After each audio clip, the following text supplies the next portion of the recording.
Hello, friends. Oh, you all look lovely. So I'm Joe. This is my colleague Rue, and we are Surroundwave. And what we do is we create kind of like live, interactive audio exhibitions using data to compose it. So when I say that to people, the three questions I get asked is what, how, and why.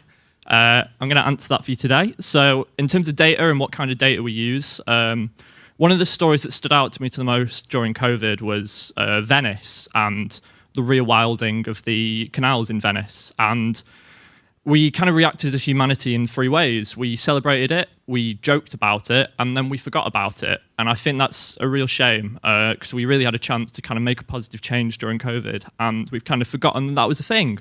So I want to kind of take this time to kind of reflect on that with this piece of music. So the data that you heard when you kind of entered was the use of renewable energy throughout the world and how that's increased over time. And then what you're about to hear in a minute is the increase of animal population of some kind of endangered and rarer species. In terms of how, it's kind of twofold. We give it rules, we give the data rules, and there's a trick to it. You don't want to give it too many rules so that it can't express itself. But if you don't give it enough rules, then you get to the situation where it doesn't particularly sound like music. You can get a lot of noise and a lot of random notes, and it can be quite off-putting at times. So we've got to give it some rules. And also in terms of the interactivity, we like the idea data can be quite kind of cold and hard to connect with on a human level. So by creating kind of interactive elements, you can kind of connect and compose music alongside the data itself. So we've got, for example, a piano made out of fruit, and I went to a car boot sale and bought 5 items and turned them into a hand drill cowbell. And we've got an old stethoscope, which no longer had kind of like the earpieces to it, and I've turned it into a microphone. So it's all different things that we've rejuvenated into kind of new things that you can create sounds with. And then in terms of why, data analysis is one of the reasons. It's quite easy to read through data and skim it and miss things, but when you sit and listen to it for a long period of time, you suddenly kind of realize patterns that might not have been there in the first place, and it's a kind of new way for people to kind of analyze and listen to and understand data. We've got data preservation. By creating a composition, you're preserving that data for future years. We've done stuff in the past with live data, like weather and earthquake readings of the time, and that's kind of just like a snapshot. And by creating a piece of music based on that, all of a sudden that snapshot is preserved forever. And then data appreciation. It's just fun, to be honest, especially with the interaction and that kind of thing. It's a way to get involved and interact with the data in a way which you might just kind of glance past it usually. So on that note, I hope you enjoy the intermission.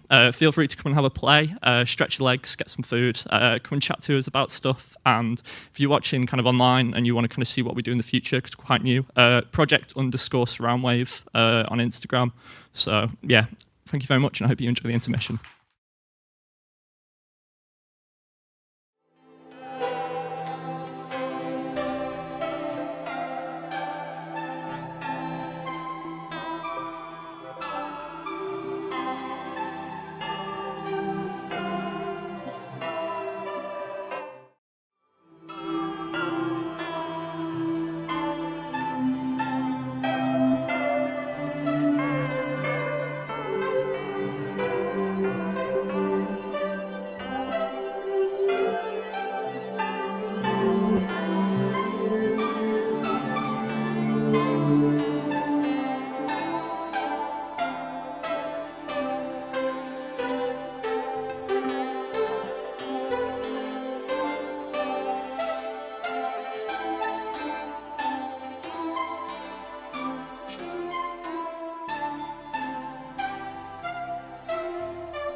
20 minutes. There is any we're all mic. here. There is.